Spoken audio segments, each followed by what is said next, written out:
ഏകനിന്ദ പ്രയോഗത്തിൽ പ്രതിഷേധം ശക്തമാകുന്നതിനിടെ നിയമസഭയിൽ വീണ്ടും അധിക്ഷേപ പരാമർശം. ഭിന്നശേഷിക്കാർക്കെതിരെയായിരുന്നു CPI PP ചിത്തരഞ്ജന്റെ വിവാദ പരാമർശം. അതേസമയം മുഖ്യമന്ത്രിയുടെ പരാമർശത്തിൽ പ്രതിപക്ഷ നേതാവ് സ്പീക്കറെ പ്രതിഷേധം അറിയിച്ചു. മുഖ്യമന്ത്രി പക്ഷേ ആരുടെയും പേര് പറഞ്ഞില്ലല്ലോ എന്നായിരുന്നു മന്ത്രി MB രാജേഷിന്റെ ന്യായീകരണം. സർ, സാധാരണ നിലക്ക് എൻ്റെ നാട്ടിലൊരു വർത്തമാനമുണ്ട്, 8 അട്ടി വെച്ച പോലെയെന്ന്. അത്രയും ഉയരം മാത്രമുള്ള ഒരാളാണ് ഇവിടെ വലുതോതിൽ പോയിട്ട് ആക്രമിക്കാൻ പുറപ്പെടുന്നു. സ്വന്തം ശരീരശേഷി കൊണ്ടല്ലത്. ഇത്രയേറെ പുരോഗമനം അവകാശപ്പെടുന്ന ഒരു നാടിൻ്റെ എല്ലാ വളർച്ചയെയും കെടുത്തുന്ന തരത്തിലുള്ളൊരു പ്രസ്താവന നടത്തിയിട്ട് ഇന്ന് മുഖ്യമന്ത്രിക്ക് വേണ്ടി അതിലൊരു ക്ഷമാപണം പോലും ഉണ്ടായില്ല സഭയിൽ എന്നുള്ളത് വളരെ വളരെ ദുഃഖകരമായിട്ടുള്ള ഒരു കാര്യമാണ്. നമ്മൾ ആർജിച്ച എല്ലാ നേട്ടങ്ങളെയും നവോത്ഥാന നേട്ടങ്ങളെയും CPM കുഴിച്ചു മൂടുകയാണ്. മുഖ്യമന്ത്രിയുടെ ദേഹനിന്ദ പരാമർശത്തിൽ പ്രതിഷേധിച്ചുകൊണ്ടാണ് പ്രതിപക്ഷം ഇന്ന് സഭാ നടപടികളിലേക്ക് കടന്നു വന്നത്. ഇന്നലെ ബഹുമാനപ്പെട്ട മുഖ്യമന്ത്രി ഞങ്ങൾ ഇവിടെ നിന്ന് പോയി കഴിഞ്ഞിട്ട് ഞങ്ങളുടെ ഒരു അംഗത്തെക്കുറിച്ച് ബോഡി ഷെയ്മിംഗ് നടത്തുന്ന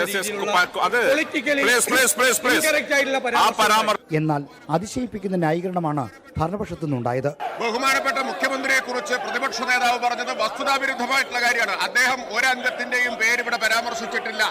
മുഖ്യമന്ത്രിയുടെ പരാമർശത്തിൽ പ്രതിഷേധം രൂക്ഷമാകുന്നതിനിടെ നിലവാരം കുറഞ്ഞ പ്രതികരണത്തിൽ ആർക്കും പിന്നിലെന്ന് പ്രഖ്യാപിച്ചുകൊണ്ട് ആലപ്പുഴ MLA PP ചിത്തരഞ്ജൻ പുതിയ പ്രയോഗവുമായി കടന്നു വന്നു. സാർ, ഈ 2 കൈയുമില്ലാത്ത ഒരാള് ഒരു ഉറുമ്പ് കയറിയാൽ അനുഭവിക്കുന്ന ഒരു ഗതിയിലാണ് സാർ നമ്മുടെ പ്രതിപക്ഷം ഇപ്പൊ ഇവിടെ നിൽക്കുന്നത്. സഭയിൽ പറയാൻ പാടില്ലാത്തതെന്നോ പരിധി വിട്ടതെന്നോ ഉള്ള ഓർമ്മപ്പെടുത്തൽ പോലുമില്ലാതെ ഭരണപക്ഷ നിര PP ചിത്തരഞ്ജനെ സാകൂതം കേട്ടിരുന്നു. കേട്ടാൽ അറയ്ക്കുന്ന വാക്കുകൾ ആണ് PP ചിത്തരഞ്ജൻ ആലപ്പുഴ അംഗം ഭിന്നശേഷിക്കാരെ അപമാനിച്ചുകൊണ്ടാണ് സംസാരിച്ചത്.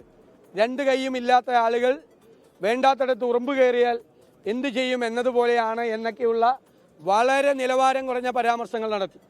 മുഖ്യമന്ത്രിയുടെ പരാമർശം സഭാരേഖകളിൽ നിന്ന് മാറ്റണമെന്ന് പ്രതിപക്ഷം ആവശ്യപ്പെട്ടിട്ടുണ്ട്. ചിത്തരഞ്ജന്റെ നിലവാരമില്ലാത്ത പ്രയോഗത്തിൽ ഭിന്നശേഷി സംഘടനകൾ ഉൾപ്പെടെ പ്രതിഷേധിക്കുന്നുമുണ്ട്. PP ചിത്തരഞ്ജന്റെ സവിശേഷമായ ഭാഷാ നൈപുണ്യം സാമൂഹ്യ മാധ്യമങ്ങളിലും ചർച്ചയായി കഴിഞ്ഞു. 24 തിരുവനന്തപുരം. ലോകത്തെവിടെയായാലും ഏത് സമയത്തും 24 വാർത്തകളും ഓഗ്മെന്റഡ് റിയാലിറ്റി പാക്കേജുകളും എക്സ്പ്ലെയിനറുകളും വിശദമായി കാണാൻ ഞങ്ങളുടെ YouTube ചാനൽ നിങ്ങൾക്ക് സബ്സ്ക്രൈബ് ചെയ്യാം.